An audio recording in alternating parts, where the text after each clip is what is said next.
Let's talk more about women, because this has been a big talking point. Blog Her members Stephanie and Joanne both asked questions about reproductive rights, which started in the House with the Stupak Amendment, and women's issues related to the bill. And Stephanie wants to know, what will the administration do to ensure women, and this solely affects women, aren't put at risk by the willingness of politicians to serve up abortion rights as compromise, because the reproductive health of so many women is at stake?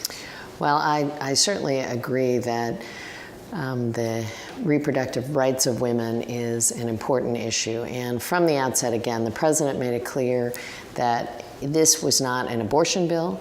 It's a health care bill. And what was very important was to essentially maintain the status quo. And the status quo, which I know a lot of women don't like, but is the current law, is that federal funds are not used to provide abortion coverage, except for some rare exceptions, except for when the life of the woman is in danger, or rape and incest. Those are the only two, and that has been the public policy of this country for over a couple of decades. So that's really the goal of both the House and the Senate. Not some members. Some members would like to take a big step, I would suggest, backward to really ban not only coverage in with public funds, but to really reach into the private market and make choices. Make it so hard You bet. to actually get these covers. And I would say that the Senate language, which was negotiated by Senators Barbara Boxer and Patty Murray, who are very strong defenders of women's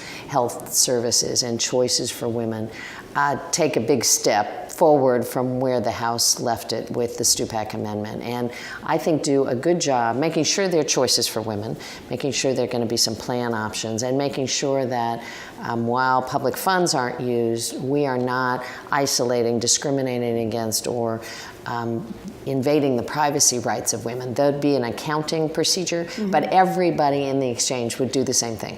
Whether you're male or female, whether you're 75 or 25, you would all set aside a portion of your premium that would go into a fund, and it would not be earmarked for anything. It would be a separate account that everyone in the exchange would pay.